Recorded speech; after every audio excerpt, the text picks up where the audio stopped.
Muy bien, continuamos con nuestro curso de teoría de números. En esta ocasión seguimos desarrollando los contenidos de la unidad de divisibilidad y números primos. Y en esta ocasión vamos a hablar del teorema fundamental de la aritmética y sus respectivas consecuencias. ¿Ok? Entonces, ¿qué es lo que habíamos visto en el video anterior? Habíamos enunciado algunos resultados interesantes sobre lo que nosotros denominamos los números primos. ¿Verdad? El conjunto de los números primos, que son aquellos numeritos que básicamente tienen solamente dos divisores, ¿verdad? Solamente el uno y el mismo número son los divisores de los números primos, ¿verdad? Consideramos a los números primos como positivos y mayores que uno, ¿verdad? Y vimos que tenían una serie de propiedades muy interesantes, muy curiosas. Eh, Vimos algunas propiedades respecto de qué ocurre con la divisibilidad, ¿verdad? ¿Qué ocurre, por ejemplo, para encontrar respecto de la cantidad de números primos, ¿verdad? Demostramos que son infinitos números primos. Vimos que todos los números enteros positivos, por lo menos, tienen al menos un divisor primo, y bueno, y entre otras propiedades que son bien interesantes, ¿no? Sin embargo, la propiedad más relevante de los números primos y en general digamos, un teorema súper importante aquí en la teoría de números, es el teorema fundamental de la aritmética que justamente está relacionado con este conjunto de números que son bastante importantes. ¿Ok? Entonces vamos a enunciar este teorema y vamos a hacer la demostración. ¿M? Entonces vámonos con el teorema fundamental de la aritmética. Dice acá. Cada entero n mayor que uno se puede factorizar como un producto de números primos. ¿M? Es decir, todos los enteros mayores que uno se pueden escribir como una multiplicación de varios números primos, ¿verdad? A lo mejor voy a multiplicar un primo uno, un primo 2, un primo 3 y así a lo mejor tengo que multiplicar a lo mejor k primos. Y a lo mejor es posible que esos primos se vayan repitiendo. Entonces, permitimos también aquí algunos exponentes para, digamos, como para representar que se repiten los primos, ¿no? Un alfa uno, un alfa 2, un alfa 3 y así hasta un alfa sub k. Esto lo podríamos escribir con notación de productoria, ¿verdad? Como el productorio desde i igual 1 hasta k de p sub i a la alfa sub i. ¿Verdad? Entonces, lo que me dice, insisto, básicamente el teorema fundamental de la aritmética es que todos los números enteros mayores que uno se pueden escribir como un producto de números primos. Donde, bueno, aquí explica, ¿no? Donde p sub 1 hasta p sub k son números primos distintos y alfa sub 1 hasta alfa sub m son enteros positivos que corresponden a los exponentes y que son básicamente las veces que se repiten las veces que se repiten los primos, ¿no? Además, no solamente es esto, digamos, es relevante, sino que además la factorización es única. Salvo una permutación de sus factores, ¿no? Como la multiplicación es conmutativa, podríamos cambiar el orden, pero si consideramos cada primo con su respectivo exponente, eso es único. ¿Ok? Entonces vamos a hacer un ejemplo. Por ejemplo, a ver, yo pienso en el 10. Bueno, si ustedes piensan, el 10 lo puedo escribir como 2 por 5. Y el 2 es un número primo, ¿verdad? Y el 5 también es un número primo. Así que efectivamente el 10 se está pudiendo escribir como 2 por 5. A ver, ¿y cómo se escribirá el 20? El 20, bueno, sería 10 por 2, ¿verdad? Y el 10 ya vimos que podíamos escribirlo como 2 por 5. Así que sería 2 por 2 por 5, ¿verdad? 2 por 2, 4 y 4 por 5, 20. Fíjate que aquí, como los primos se repiten, puedo usar notación de potencias y eso sería 2 elevado a 2 por 5. ¿Se dan cuenta? O sea, esos exponentes que están aquí me indican cuántas veces se repite el primo y son estos alfa que están acá en la factorización prima, ¿no? En caso de que se repita algún factor, utilizamos los exponentes para ello. ¿Ok? Esa es la idea que hay detrás de esto. ¿Sí? Y esto, fíjense que el teorema me asegura que ocurre para todos los números. ¿Ok? Para todos los números enteros mayores que uno. Por ejemplo, si yo tomo, no sé, el 124, a ver, ¿cómo se puede escribir eso? Bueno, el 124 podríamos escribirlo a lo mejor como 62 por 2, ¿no? Claro, porque 62 por 2 es efectivamente 124. Ya. Y el 62, ¿cómo podría escribirlo? Como 31 por 2. Eso sería 31 por 2, ¿no? Y bueno, agregando el otro 2, ¿no? Y fíjense que aquí esto sería 2 al cuadrado y el 31 es un número primo. ¿Mm? Efectivamente, el 31 es un número primo. ¿Ya? Entonces podemos dejar la factorización aquí. Ahora, si ustedes dicen, bueno, ¿y cómo yo sé que el 31 es primo? ¿Habrá alguna forma de revisar así como rápidamente? Bueno, recuerden que tenemos un teorema que dice que si un número no tiene divisores menores a la raíz del mismo, entonces digamos, el número es primo. O sea, a ver, ¿cuál es la raíz de 31? La raíz de 31 es 5 coma y algo. A ver, ¿el 2 divide el 31? No, el 2 no divide el 31 porque el 31 es impar. ¿El 3 lo divide? Tampoco, porque 3 por 10 me da 30 y 3 por 11 31, así que tampoco lo divide. ¿El 4 divide el 31? Tampoco, porque 4 por 7 son 28 y 4 por 8 son 32, me pasé. Y el 5 divide el 31 tampoco, porque 5 por 6 30 y 5 por 6 35. Fíjense, este número, el 31, no tiene divisores menores a la raíz de 31, ¿verdad? Por lo tanto, entonces tiene que ser primo, por los teoremas que revisamos en la clase anterior. ¿Mm? Entonces, efectivamente, el 31 es primo y ahí tenemos la factorización prima. ¿Se fijan? Entonces, esta factorización prima es única salvo una permutación de sus factores. ¿A qué se refiere eso? Que fíjate, yo aquí podría como intercambiarlo, como la multiplicación es conmutativa, yo podría escribir esto como 31 por 2 a la 2. ¿Se fijan? O sea, podemos reordenar los factores, pero finalmente es exactamente lo mismo, así que no hay problema. ¿Sí? O sea, los números con sus respectivos exponentes van a ser únicos. Podemos cambiarlos de orden porque eso lo permite la conmutatividad, pero fuera de eso, todo el resto es único. ¿Mm? Bien, vamos a hacer la prueba entonces del teorema, que este teorema es súper importante, por eso se llama teorema fundamental de la aritmética. Vamos a hacer la demostración. Entonces, fíjate que aquí tenemos que demostrar en este teorema dos cosas. Primero hay que demostrar que esta factorización existe y después hay que demostrar que es única. ¿Mm? Entonces, hay que hacer la demostración en dos casos. O sea, en dos partes, digamos. Ya, entonces, primero probemos la existencia. Probemos la existencia. ¿Sí? Esto es como lo que hicimos para demostrar el teorema el algoritmo de la división. ¿Mm? Vamos a demostrar que existe la factorización prima. ¿Ya? Y esto lo vamos a utilizar utilizando el principio de inducción fuerte, ¿ya? Que vendría siendo el segundo principio de inducción matemática. ¿Ok? Para demostrar esto vamos a utilizar el segundo principio de inducción matemática. ¿Ok? Y vamos a considerar un n mayor o igual que 2. Por aquí dice que la n tiene que ser mayor que 1, entonces mayor o igual que 2. Bien, entonces partamos con el caso base. Partamos con el caso base. N igual a 2. ¿Cómo puedo factorizar el 2? Bueno, el 2 ya es primo, así que la factorización prima del 2 vendría siendo 2 a la 1, ¿verdad? Y listo, ahí está lista la factorización prima del 2. Así que por ahí andamos bastante rápido. Ya, ahora el juego viene con el paso inductivo, ¿no? Paso inductivo. Ya. Entonces, ¿qué es lo que tenemos que probar?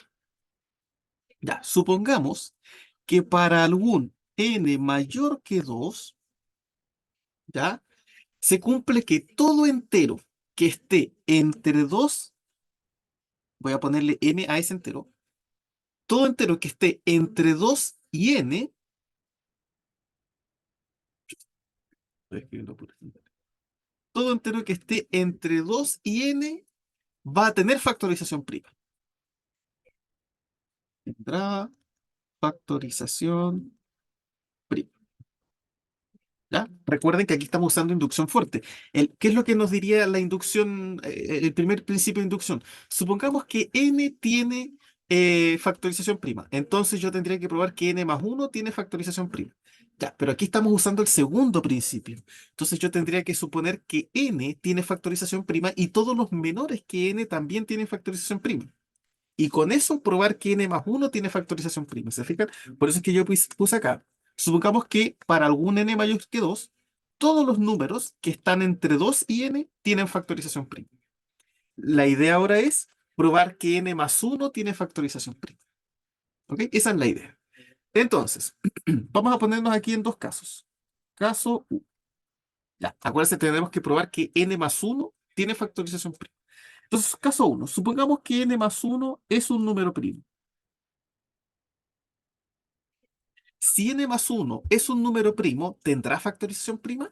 Claro, porque si ya es primo, entonces la factorización prima de n más 1, la factorización prima de n más 1 es simplemente n más 1 elevado a 1, ¿no? Como para hacer aparecer los exponentes. ¿Te fijas? Y listo, y se terminó porque ya es un primo. Entonces ya hay una factorización prima. Ya. Ahora el chiste viene en el caso 2. Este es donde ya hay que analizar un poquito más, ¿no? Caso 2. Supongamos que n más 1 no es un número primo. ¿Ya? N más 1 no es un número primo.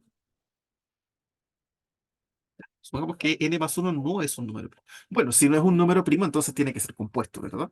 N más 1 tiene que ser compuesto. N más 1 es compuesto. Bueno, ahora, si n más 1 es compuesto, significa que además de tener como divisor al 1 y al n más 1, tiene que tener otro divisor aparte, ¿verdad? Supongamos que ese otro divisor se llama a. ¿Ya?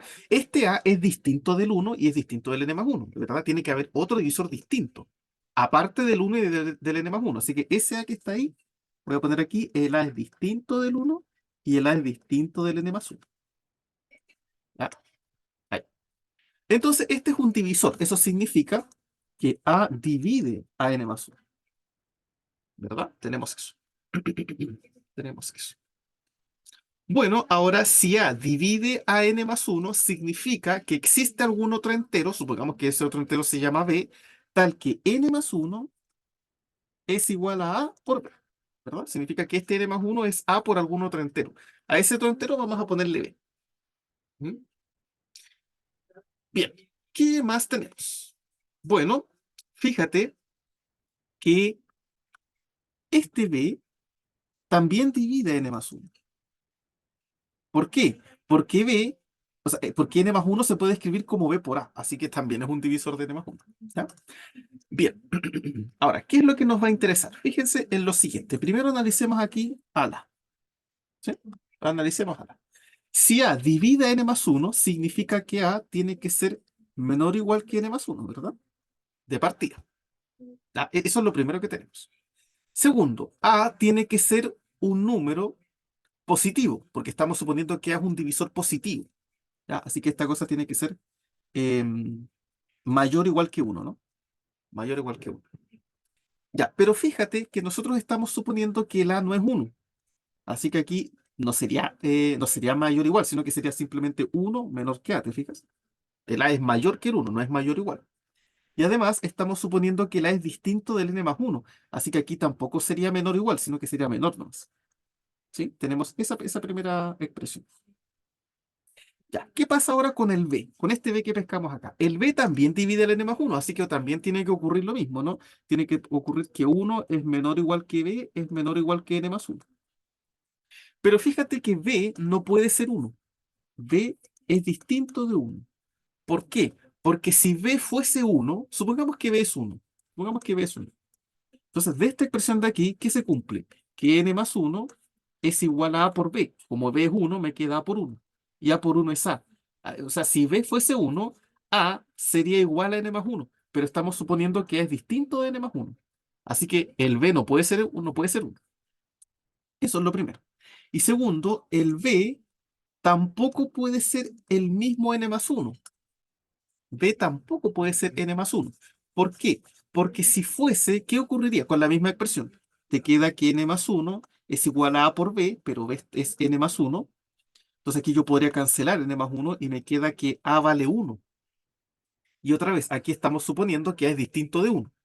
Así que b tampoco puede ser n más 1. Por lo tanto, aquí también, fíjate, yo podría sacar esos iguales. ¿Te fijas? Y también ocurre lo mismo que ocurrió con A.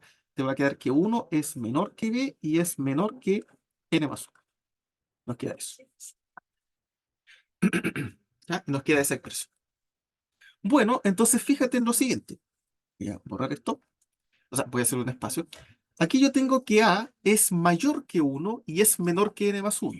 Bueno, si A es mayor que uno, significa que A es mayor o igual que 2, ¿verdad?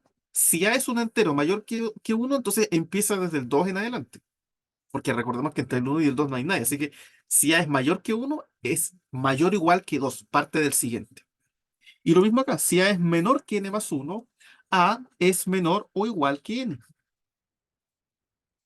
Hagamos lo mismo con el B. Si el B es mayor que uno, entonces el B es mayor o igual que el 2. Y si es menor que n más uno, es menor o igual que. Ya, pero ¿qué ocurre? Fíjate, estábamos suponiendo aquí en el paso inductivo que todos los números que estaban entre 2 y n tenían factorización prima. Como el A y el B están entre el 2 y el n, tienen que tener factorización prima, ¿verdad? Entonces el A lo voy a poder escribir como, no sé, por ejemplo, P sub 1 elevado a alfa 1 por P sub 2 elevado a alfa 2 y así, etcétera, etcétera, hasta P sub X elevado a alfa X. Ya, no sé cuántos son. Y el B también tiene que tener factorización prima, así que el B va a ser, bueno, no necesariamente tienen que ser los mismos primos, ¿verdad?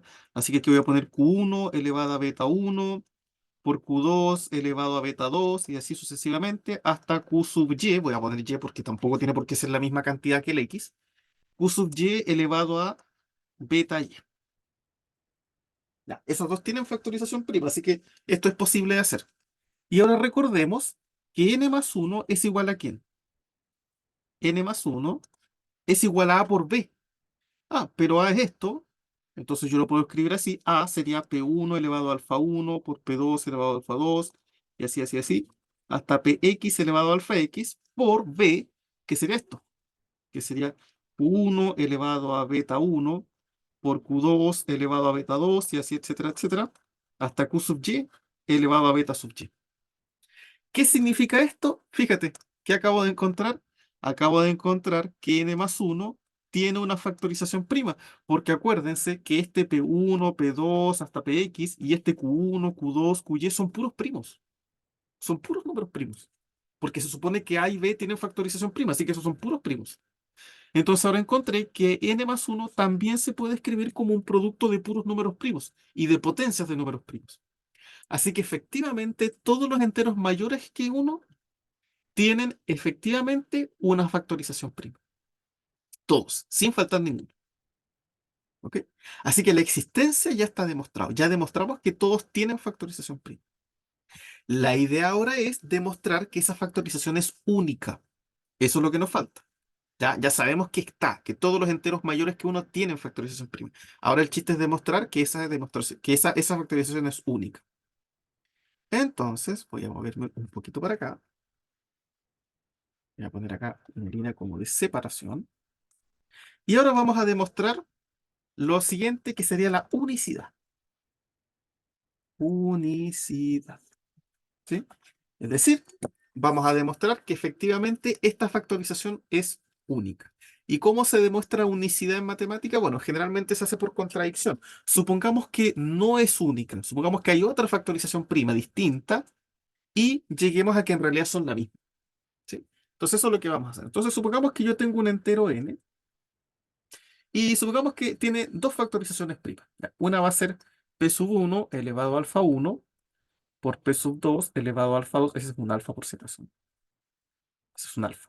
Y así, etcétera, etcétera, hasta llegar a p sub x elevado a alfa sub x. Ya, esa supongamos que es una factorización prima. Y supongamos que ahora tiene otra, ¿ya? Que va a ser q sub 1 elevado a beta sub 1 por q sub 2 elevado a beta sub 2 y así sucesivamente hasta llegar a q sub y beta sub y. Ya, bien. ¿Qué es lo que tenemos que notar acá? Lo primero que tenemos que notar es que, fíjate, p sub 1 divide en, ¿verdad? Claro, efectivamente, aquí está el p sub 1, lo divide. Claro, porque yo podría escribir n como p sub 1 por p sub 1 elevado a alfa 1 menos 1 por p sub 2 elevado a alfa 2 y así, etcétera, etcétera, hasta p sub x elevado al alfa x. Así que efectivamente n es p sub 1 por este entero. ¿Ya? Fíjate que ahí lo único que hice fue a ese alfa 1 Aquí como que le resté uno y el P sub 1 lo dejé afuera. Entonces ahí lo pude factorizar. ¿Ok? Entonces efectivamente el P sub 1 divide a n. P sub 1 divide a n. Ya, pero recuerden también que n es igual a esto. Entonces, decir que P sub 1 divide a n es lo mismo que decir que P sub 1 divide a Q sub 1 elevado a beta 1 por Q sub 2 elevado a beta 2 y así sucesivamente hasta Q sub y elevado a beta y. Ya, pero acuérdense, este Q sub 1, Q sub 2, Q sub y, todos esos son primos. Y P sub 1 también es primo. Ah, ¿y qué fue lo que nosotros demostramos al final del video anterior? Al final del video anterior, nosotros demostramos, y por eso es que ese resultado era importante, si un primo divide un producto de primos, entonces este primo tiene que ser igual a alguno de los primos que está acá. ¿Se acuerdan? Que ese fue como un corolario. Había otro teorema que decía que si un primo divide un producto, entonces ese primo divide alguno de los que está ahí. Pero si en particular un primo divide un producto de primos, tiene que ser igual a alguno de los que está en la multiplicación. ¿Se fijan? Por lo tanto, este P sub 1 tiene que ser igual a alguno de los que está acá. Tiene que ser igual a algún Q sub i, ¿verdad? Para algún i desde uno hasta y. Desde uno hasta y, ¿verdad? Tiene que ser igual a alguno, ¿ok? Necesariamente. Bueno, supongamos, sin pérdida de generalidad, de que P sub 1 es igual a Q sub 1. Ya, supongamos que es igual a este, ¿ya? Después decir, chuta, ¿y cómo yo sé que es igual a Q sub 1 y no es igual a Q sub 7, por ejemplo? Bueno, da lo mismo, porque eh, eh, eh, podemos reordenarlo. El Q sub 7 yo lo podría poner al inicio, porque por la conmutatividad, y igual P sub 1 va a ser igual a Q sub 1, o sea, da lo mismo. O sea, el chiste es que P sub 1 es igual a alguno de los que está ahí. Supongamos que ese igual es el Q sub 1, ¿ya? No, no hay ningún problema en generalizar eso. Ya, entonces, con esto en mente, vamos a considerar lo siguiente. Fíjate, yo sé que n es igual a n, ¿verdad? Claro, efectivamente n es igual a n porque em, todo número es igual a sí mismo. Ya, este n de aquí lo voy a reemplazar por esto. Lo voy a reemplazar por p sub 1 elevado a alfa 1, por p sub 2 elevado a alfa 2 y así sucesivamente hasta p sub x elevado a alfa x. Y este n lo voy a reemplazar por lo que está a la derecha. Por q sub 1 elevado a beta 1, por q sub 2 elevado a beta 2 y así sucesivamente hasta q sub y elevado a beta y. Como p sub 1 es igual a q sub 1, y además estos son distintos de cero, ¿verdad? Yo sé que p sub 1 y q sub 1 son distintos de cero porque se supone que son primos, y los primos parten del 2 para adelante, así que no son cero. Yo puedo cancelarlos acá, ¿verdad? ¿Estamos de acuerdo que yo puedo cancelarlos? Claro, porque fíjate, este P sub 1 que está aquí, elevado a alfa 1, lo puedo escribir como P sub 1 por P sub 1 elevado a alfa 1 menos 1. Y este Q sub 1 elevado a beta 1, lo puedo escribir como Q sub 1 por Q sub 1 elevado a beta 1 menos 1. Entonces, este P sub 1 lo puedo eliminar con ese Q sub 1, porque son iguales. Acuérdense que es como si tuviésemos una ecuación, podemos cancelar ambos lados. Entonces, ¿qué es lo que nos va a quedar? A la izquierda me queda P1 elevado a alfa 1 menos 1 por P2 elevado a alfa 2 y así sucesivamente hasta P sub X elevado a alfa X y al lado derecho me queda Q sub 1 elevado a beta 1 menos 1 por Q sub 2 elevado a beta 2 y así sucesivamente hasta Q sub Y elevado a beta sub Y. Ya, fíjense que ahora yo podría volver a repetir exactamente el mismo proceso que hice recién y podría llegar a lo mismo. O sea, otra vez, aquí yo podría volver a decir, fíjate, otra vez todavía me siguen quedando P sub 1, entonces yo podría volver a decir P sub 1 divida n. Ya, pero n, ¿verdad? Fíjate, repetiríamos el argumento, pero n es igual a esto. Entonces P sub 1 divida esto. Como son puros primos, P sub 1 va a ser igual a algún Q sub i que está por ahí. Supongamos que es Q sub 1 y lo puedo volver a eliminar. Y después puedo seguir eliminando y eliminando y eliminando y va a llegar un momento en que voy a eliminar a todos los P sub 1.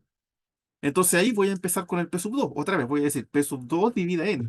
Ya, pero n es igual a esto. Entonces P sub 2 tiene que ser igual a alguno de los Q que está ahí. Entonces, y después los cancelo. Y ese argumento lo repito y lo repito y lo repito. Entonces, fíjate que si yo repito este mismo argumento sucesivamente, voy a ir cancelando. Voy a ir cancelando primos acá con primos que van a estar acá. Porque todo el rato va a haber uno a la izquierda que es igual al de la derecha. ¿Ya? ¿Por qué? Porque va a haber un primo que va a factorizar un producto, entonces tiene que ser igual a alguno de esos. Entonces, a ese que sea igual, ese se va a cancelar. ¿Se fijan? Entonces, vamos a repetir este proceso y lo vamos a repetir, a repetir, a repetir, a repetir, a repetir, hasta que en alguno de los dos lados nos quedemos sin primos, ¿verdad? O sea, pues si yo, evidentemente, si yo empiezo a cancelar, a cancelar, a cancelar, a cancelar, en algún momento, en alguno de los dos lados ya no me van a quedar, no me van a quedar primos, me va a quedar si yo cancelo todos acá, me va a quedar un uno y al lado derecho, bueno, la pregunta es, ¿qué va a pasar al lado derecho? Cuando yo cancele todos los P, ¿qué va a ocurrir al lado derecho? ¿Me van a seguir quedando Q? ¿Algún Q? ¿O no me va a quedar ninguno y también me va a quedar uno? Bueno, el chiste es que si tú cancelas todos los P de la izquierda, también se van a cancelar todos los Q de la derecha. Te va a quedar uno igual a uno, ¿sí? A la derecha, si tú cancelas todos los P de la izquierda, a la derecha no te va a quedar ningún Q. ¿Sabes por qué? Porque, por ejemplo, supongamos que sí. Ya, supongamos que aquí yo eliminé todos los P, porque fíjate que en este momento yo no sé cuántos P hay y cuántos Q hay. A lo mejor aquí podrían haber 100 P's y a lo mejor aquí podrían haber 110 Q. Entonces voy a eliminar 100 de aquí con 100 de aquí y al lado derecho todavía me podrían quedar 10 Q por ahí faltantes, ¿verdad? No tengo por qué asumir que al lado izquierdo tengo la misma cantidad de primos que al lado derecho. Pero resulta que sí va a ocurrir eso. ¿Por qué? Supongamos que yo al lado izquierdo eliminé todos los P. Ya, y supongamos que al lado derecho todavía me quedaron algunos Q. No sé, por aquí supongamos que me quedó algún Q sub 4 por algún Q sub 6 elevado a 2 por algún, no sé, Q sub Y elevado a 3 no sé. Supongamos que al lado derecho todavía me quedaron Qs. ¿Puede ocurrir eso? No, no puede ocurrir, porque si ocurriese, tendría yo que una multiplicación de números primos me da uno y multiplicación de números primos no me puede dar uno. Es imposible que una multiplicación de números primos me dé uno porque todos los primos van desde el 2 para arriba. Sería 2 el 3 el 5 el 7. Si tú multiplicas esos números, en ningún momento nos da uno. No vamos a llegar nunca al uno. Ah, es que alguno podría decir, pero es que Q podría ser a lo mejor una fracción. No, porque estamos trabajando en los enteros, pues los primos no son fracciones. Es que a lo mejor todos podrían ser uno, entonces uno por uno por uno por uno me da uno. No, tampoco, porque los primos a se parten del 2 no del uno. Entonces, si yo elimino todos los P de la izquierda, necesariamente también se van a tener que eliminar todos los Q de la derecha. O sea, necesariamente cuando aquí al lado izquierdo elimine todos y llega a uno, al lado derecho también voy a eliminar a todos y voy a llegar a uno. ¿Qué significa eso? Significa, primero que todo, que tengo la misma cantidad de primos a la izquierda que a la derecha. ¿Por qué tengo la misma cantidad? Porque vamos eliminando uno con uno. ¿Se fijan? Aquí yo eliminé un P de la izquierda con un Q de la derecha, un P de la izquierda con un Q de la derecha, uno de la izquierda, uno de la derecha. Entonces, si se eliminan todos, significa que tenemos la misma cantidad a la izquierda y a la derecha, porque así pudimos eliminar todos con todos. Eso es lo primero que significa. Y lo segundo, significa que los primos son iguales, porque si no hubiesen sido iguales, no los podríamos haber cancelado. Pero este procedimiento me asegura que los primos van a ser iguales. Entonces había uno a la izquierda igual a uno de la derecha y esos se eliminaron. Después otro en la izquierda que era igual a otro en la derecha y esos se eliminaron. Y así esto se elimina y se elimina y se elimina y se elimina. Y como les digo, en algún momento vamos a llegar a que alguno de los dos lados ya no me van a quedar primos, pu. ¿Te fijas? No me pueden quedar primos distintos. Alguno puede pensar, pero a lo mejor aquí te va a quedar un primo 2 y al lado un primo 3. No, porque este procedimiento, el teorema que nosotros demostramos al final de la clase anterior, me dice que si P divide un producto de primos, P va a ser igual a alguno de los que está ahí. Entonces, necesariamente, no me van a... o sea, todo el rato vamos a encontrar primos iguales. ¿Ya? Entonces, necesariamente tenemos la misma cantidad de primos a la izquierda que a la derecha y son iguales. ¿Te fijas? Entonces, efectivamente, eso significa que la factorización es única. Es única. Porque si yo encuentro otro, resulta que voy a poder igualar y voy a poder cancelarlos todos, entonces tienen que ser iguales y tenemos que tenerlos en la misma cantidad. ¿Se fijan? Y eso prueba la unicidad. Entonces, efectivamente, lo que dice el teorema fundamental de la aritmética es correcto. Efectivamente, eh, todo número entero mayor que uno se va a factorizar de manera única, salvo alguna conmutación que hagamos, pero eso da lo mismo, en un producto de potencias de números enteros. ¿Mm? Esa es esa de números primos. Este es el famoso teorema fundamental de la aritmética y nos viene a mostrar la importancia de los números primos. Los primos de alguna manera son los que construyen a todos los otros enteros. Entonces son números que son bastante más importantes de lo que parecen. ¿Sí? Son bastante más importantes. Ahora, ustedes pueden preguntar, ya, demostramos esto para n mayor que uno. Ya, ¿qué pasa cuando n es uno? Bueno, el uno es uno nomás, pues no tiene factorización prima, entonces por eso no lo consideramos. ¿Qué pasa con el cero? No, porque el cero es igual a una multiplicación de cualquier cosa. Cualquier cosa por cero te da cero, así que no tiene mucho sentido. ¿Y qué pasa con los negativos? ¿Qué pasa si n es menor a cero? ¿Qué pasa con el menos uno? Ya, el menos uno también ocurre lo mismo, ¿no? El menos uno es menos uno nomás. Pero ¿qué pasa, por ejemplo, con el menos 10? El menos 10 yo sí lo puedo factorizar de manera prima, entre comillas, ¿no? Porque el menos 10 sería menos uno por 5 por 2. ¿Se fijan? Entonces, cómo se factorizan los números negativos? ¿También hay factorización para los negativos? Sí, porque si yo tengo un entero n que es negativo, yo sé que n, por la regla de los signos, es lo mismo que menos menos n, ¿verdad? Porque hay menos con menos más, se cancela. Y si n es negativo, menos n es positivo, ¿verdad? Este menos n tiene que ser positivo. Y por el teorema fundamental de la aritmética, ese n va a tener factorización prima. Va a tener factorización prima.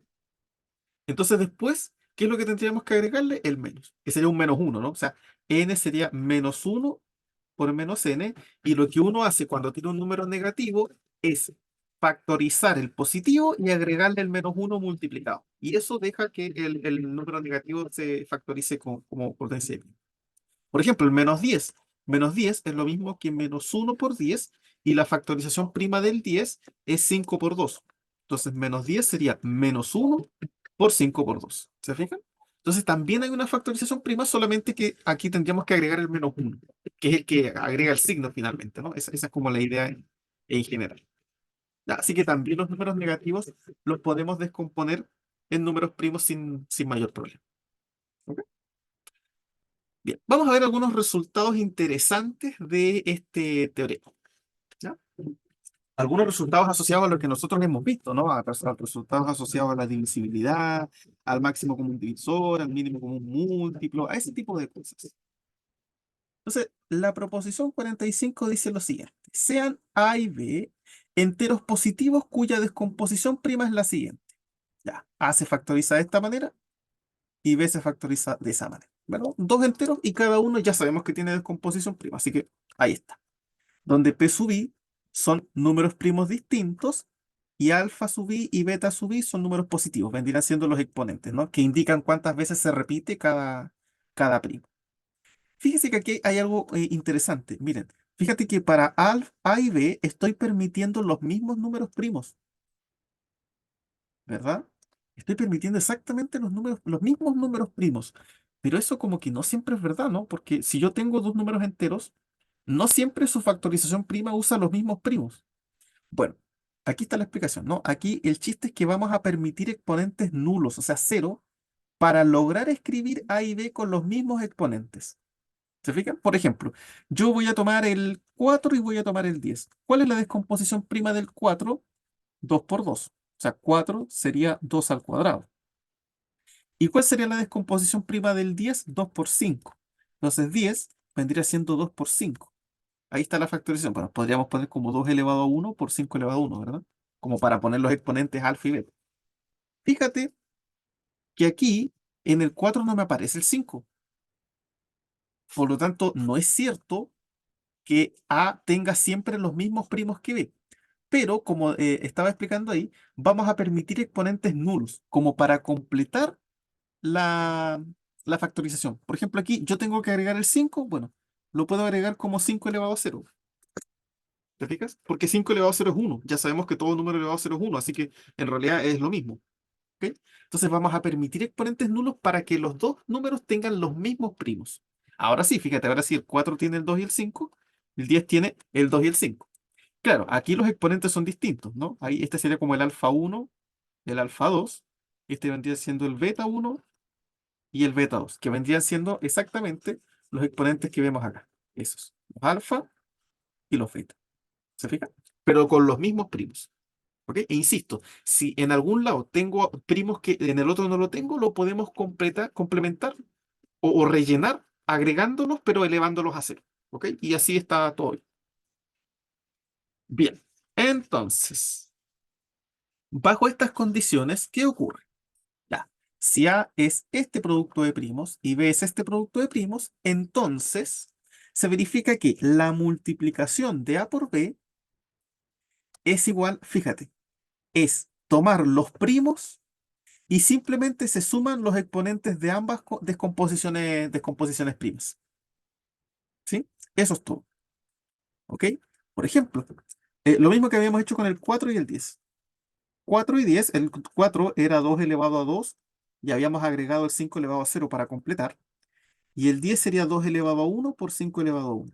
Entonces la multiplicación 4 por 10 me dice que es 2 elevado a 2 más 1 por 5 elevado a 0 más 1. O sea, esto sería 2 elevado a 3 por 5 elevado a 1. Esa es la descomposición prima del 4 por 10. 4 por 10, 40. Y claro, efectivamente, 2 elevado a 3, 8. 5 elevado a 1 es 5 y 8 por 5, 40. Así que estamos bien. ¿Se fija? Ya. ¿Cómo demuestro esto? Ya, esa demostración es súper sencilla porque es simplemente usar propiedades de las potencias, ¿no? A por B va a ser igual a ¿qué? A, ya sabemos que es esta descomposición, ¿no? P sub 1 elevado a alfa 1, P sub 2 elevado a alfa 2, y así hasta P sub K elevado a alfa K. Y B, sabemos que es este de acá. P sub 1 elevado a beta sub 1, P sub 2 elevado a beta sub 2, y así hasta P sub K elevado a beta sub K. Bueno, como la multiplicación es conmutativa, yo podría reordenar esto, ¿verdad? Podemos reordenarlo como queramos, porque la conmutatividad nos permite mover los números para donde se nos dé la gana. Entonces, por ejemplo, yo ese P sub 1 elevado a beta 1 lo podría poner al ladito del P sub 1 elevado a alfa 1. Lo mismo podría hacer con el P sub 2 y así hasta el P sub K. Entonces, esto va a ser P sub 1 elevado a alfa 1 por P sub 1 elevado a beta sub 1 por P sub 2 elevado a alfa 2 por P sub 2 elevado a beta 2 y así sucesivamente hasta P sub K elevado a alfa K por P sub K elevado a beta K. Y por propiedades de las potencias ya demostramos en la unidad uno que el producto de potencias con la misma base mantiene base y suma exponentes. Entonces acá voy a mantener el P sub 1 y voy a sumar alfa 1 más beta 1. Aquí misma historia. P sub 2 elevado a alfa 2 más beta 2. Y así sucesivamente hasta llegar a P sub K elevado a alfa K más beta K. O sea, es simplemente utilizar las propiedades de las potencias. Ahí está la demostración. Ya, ¿qué me dice la segunda propiedad? La segunda propiedad me dice que si yo quiero elevar un número a una potencia, entonces lo único que tengo que hacer es a la factorización prima cada exponente multiplicarlo por la potencia a la que yo quiera elevar. ¿Sí? Por ejemplo, habíamos visto que el 10 era 2 elevado a 1 por 5 elevado a 1. Ya, imagínense que yo quiero elevar 10 a 3.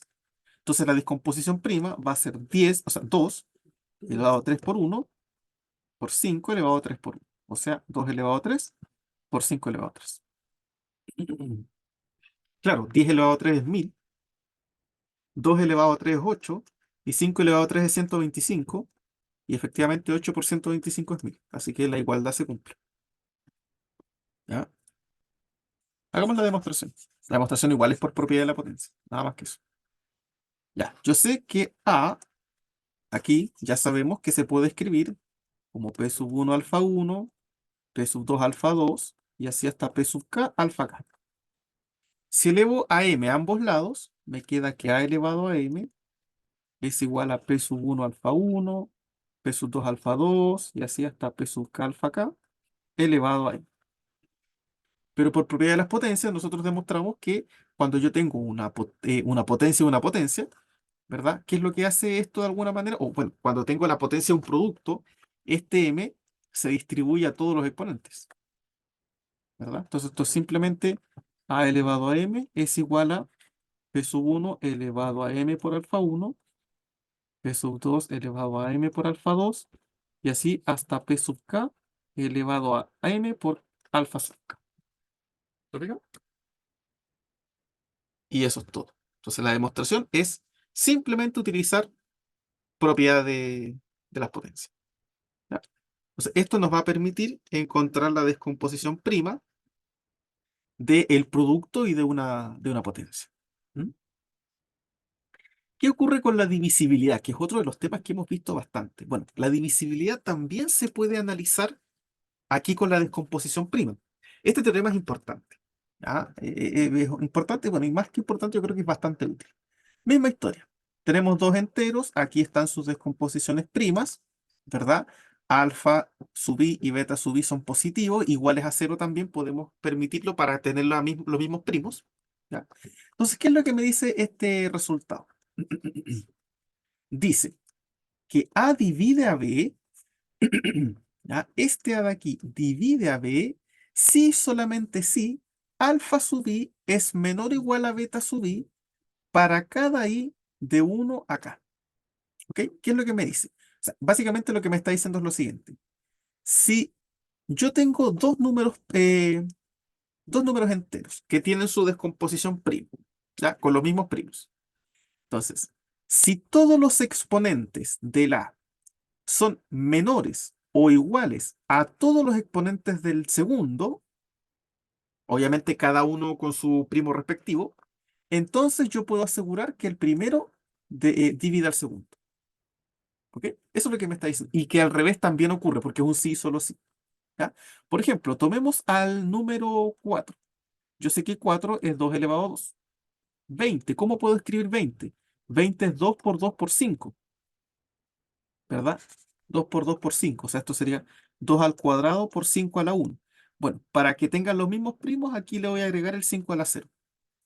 Entonces esto él me dice, ya, si yo quiero ver si el 4 divide el 20, tengo que analizar los exponentes. Todos tienen que ser menores o iguales. Entonces fíjate, el 2 es menor o igual que el 2, así que ahí estamos bien. Y el 0 es menor o igual que el 1, también. Entonces todos los exponentes del 4 son menores o iguales a todos los exponentes del 20. Por lo tanto, el 4 divide el 20. ¿Te fijas? Eso es lo que me está diciendo. ¿Ya? ¿Qué pasa ahora si yo considero el 4, que es 2 elevado a 2, y considero, por ejemplo, no sé, el 26? Yo sé que 26 es 2 por 13, ¿verdad? El 2 elevado a 1 y 13 elevado a 1. El 13 también es primo. Para que tengan los mismos primos, a este lo completo con 13 elevado a 0. ¿Qué pasa con los exponentes? Fíjate, aquí, en el caso del 13, el 4 tiene 13 elevado a 0 y el 26 tiene 13 elevado a 1. Ya, ahí sí es menor, menor o igual. Pero ¿qué pasa aquí con el 4? Aquí el exponente del 2 es 2 y aquí el exponente del 1 es 1, es más chico. Entonces, no todos los exponentes del 4 son más chicos que los exponentes del 6. Por lo tanto, el 4 no divide al 26. ¿Se fijan? Todos tienen que ser menores o iguales a los exponentes del otro. Eso es lo que nos está diciendo. Bien, vamos a hacer esta prueba. Como es un sí, solo sí, hay que hacer las dos pruebas, ¿no? Para ambos lados. Entonces, vamos hacia la derecha. ¿Sí? Entonces, supongamos que A divide a B y que tengo que demostrar que todos los alfa i son menores o iguales a todos los beta. Bien. Entonces, sean A y B números enteros, ¿verdad? Tales que A divida B. Ya, si A divide a B, entonces yo sé que B se puede escribir como A por X, por ejemplo, ¿verdad? Porque B es A por algún otro entero. ¿Ah? Ahora, ¿qué ocurre? Este X es un número entero, ¿cierto? Por lo tanto, tiene una descomposición prima. ¿Mm? Entonces, ¿cómo vamos a escribir la descomposición prima de X? Bueno, vamos a poner que X es P sub 1 elevado a gamma 1 por P sub 2 elevado a gamma 2 y así sucesivamente hasta P sub K elevado a gamma sub K. ¿Ya? Entonces así, ¿qué es lo que se cumple? Que B, que es P sub 1 elevado a beta 1 por P sub 2 elevado a beta 2 y así sucesivamente hasta P sub K elevado a beta K es igual a ¿quién? A por X. La descomposición prima de A es esta y la descomposición prima de que X es esta. Entonces ya demostramos en el caso anterior que cuando multiplicamos simplemente lo que hacemos es sumar los exponentes, ¿no? Entonces esto va a ser igual a P sub 1 elevado a alfa 1 más gamma 1 por P sub 2 elevado a alfa 2 más gamma 2 y así hasta P sub K elevado a alfa K más gamma sub K. ¿Ok? Ahora, por la unicidad de la descomposición prima, para que esto se dé, ¿verdad? Fíjate que tenemos los mismos primos a la izquierda y a la derecha. Entonces, para que estas dos cosas sean iguales, ¿qué tienen que ser iguales? Los exponentes. Lo único que podría variar aquí son los exponentes, porque los primos son los mismos. Entonces, para que estas dos cosas sean iguales, cada uno de los exponentes que están acá tiene que ser igual a los exponentes que están allá. ¿Te fijas? O sea, cada beta sub i tiene que ser igual a alfa sub i más gamma sub i, más gamma sub i. ¿Ok? Se tiene que tener esa igualdad y eso para todo i, ¿no? Para todo i del 1 hasta el k, ¿cierto? Ya, ¿qué más ocurre?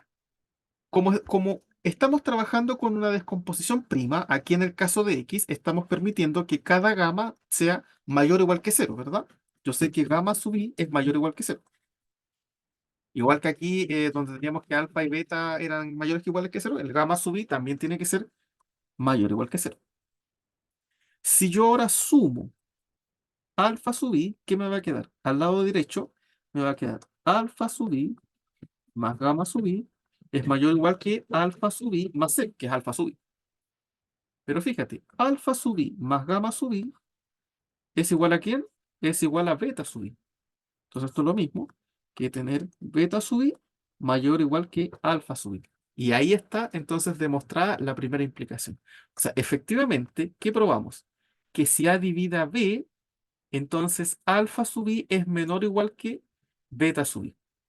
Efectivamente, aquí está, pues, alfa sub i es menor o igual que beta sub i, que es lo mismo que decir que beta sub i es mayor o igual que alfa sub i. ¿Te fijas? Es exactamente lo mismo. ¿Ok? Por lo tanto, con eso tenemos demostrada la primera implicación. Evidentemente, exactamente, si un número divide a otro, entonces sus exponentes son más chicos o iguales que los del segundo. ¿Ya? Eso es. Bien, vamos a hacer la demostración de regreso, a ver si me entra en este espacio. Ya, ahora tengo que suponer que alfa sub i es menor o igual a beta sub i para cada i y de esto tengo que concluir que a divide. Ya, esa es la idea. Entonces, supongamos que alfa sub i es menor o igual a beta sub i y esto para cada i del 1 hasta el k. Tengo que demostrar, por demostrar, que a divide a. Ya, a ver, si alfa sub i es menor o igual que beta sub i, significa que beta sub i menos alfa sub i es mayor o igual que cero, ¿verdad? Simplemente ahí el alfa sub i pasó como restando para el otro lado y eso me quedó mayor o igual que cero. Ya, eso es lo primero que tengo que notar. Ahora, fijémonos en B. Yo sé que B, ya, aquí ya tenemos la descomposición prima de B, ¿verdad? Es esta de acá. B es lo mismo que P sub 1 elevado a beta sub 1 por P sub 2 elevado a beta sub 2 y así hasta P sub K elevado a beta sub K. Estamos de acuerdo que yo a cada uno de estos beta le puedo sumar cero y sigue manteniéndose igual, ¿verdad? Porque sumar cero es como no escribir nada. Pero yo también sé que ese cero lo puedo escribir de otra manera. Estamos de acuerdo que esto es lo mismo que tener P sub 1 elevado a beta sub 1 menos alfa 1 más alfa 1. Claro, porque menos alfa 1 más alfa 1 nos da cero. Y aquí sería P sub 2 elevado a beta sub 2 menos alfa 2 más alfa 2. ¿Se fijan? Y voy a seguir haciendo estas arreglines hasta llegar a P sub K, que es lo mismo que beta sub K menos alfa sub K más alfa sub K. Ya, ahora, ¿qué ocurre? Por propiedad de las potencias, Cada uno de estos que tiene como elevado alfa 1, elevado alfa 2, alfa 3, los puedo separar, ¿verdad? Esto es lo mismo que yo tenga P sub 1 elevado a beta sub 1 menos alfa 1 por P sub 1 elevado a alfa 1, ¿verdad? Lo separo como en dos potencias, por P sub 2 elevado a beta sub 2 menos alfa 2 por P sub 2 elevado a alfa 2 y así sucesivamente hasta P sub k elevado a beta sub k menos alfa sub k por P sub k elevado a alfa sub k.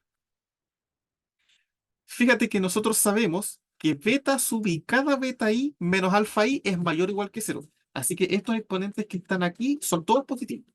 Beta 1 menos alfa 1 es mayor o igual que cero. Beta 2 menos alfa 2, beta k menos alfa k, todos son mayores o igual que cero. Ningún exponente es negativo.